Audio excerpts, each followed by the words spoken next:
In the vast landscape of music, some albums become legends, while others, despite high expectations, crash and burn.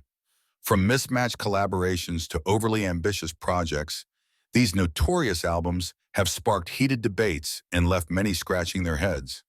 Ready to find out which albums fell flat? Let's dive into some of the most infamous musical misfires in history.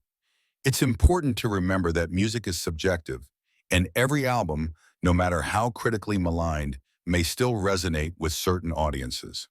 Nonetheless, these albums have infamously missed the mark for a variety of reasons.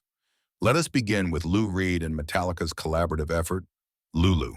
Released in 2011, this record united Reed's abstract, artistic approach with Metallica's iconic heavy metal sound. On paper, the collaboration promised something intriguing. In practice, however, it was described as a dissonant clash. The album was unfavorably received, with many listeners agreeing that the adventurous yet chaotic fusion failed to find harmony. Critics pointed to the lack of cohesion and disconnection between Reed's spoken word delivery and Metallica's overpowering instrumental backdrop, which proved to be a bridge too far for many listeners.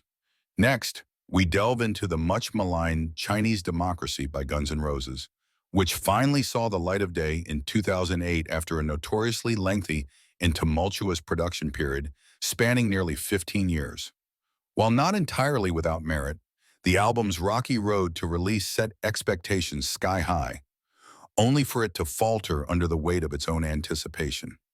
The absence of the classic lineup, particularly guitarist Slash and bassist Duff McKagan, left fans missing the gritty edge that defined earlier releases. Instead, the album veered into an overproduced landscape, often drowning Axl Rose's distinct vocals in layers of unnecessary complexity. In the pop domain, who can forget Britney Spears' 2007 album, Britney Jean? Marketed as Spears' most personal album, Britney Jean was plagued by inconsistency and overshadowed by public speculation regarding the level of creative control she held over the final product. Critics pointed to its lack of artistic direction and emotional depth, leaving it as a stark contrast to Britney's otherwise vibrant pop successes. Despite efforts to project intimacy, the album was marred by its clinical production and lack of cohesion. Similarly, in 1999, everyone was taken aback by William Shatner's The Transformed Man. Shatner, better known as Captain James T. Kirk, ventured into the music world with a melding of spoken word and pop song covers. The result was an unintentional comedy of sorts, largely due to Shatner's theatrical delivery, which, instead of elevating the material, turned into unintentionally humorous renditions. Although it does hold a cult status for its entertainment value, it's often mentioned among the worst for its dramatic misfires. While the title of worst album will forever be subjective, these records are illustrative examples of how public and critical perception can sometimes be harsh. They serve as reminders that even the most talented artists can face challenges when the vision doesn't align with execution. Ultimately, each of these albums contributes to an understanding of creative risk.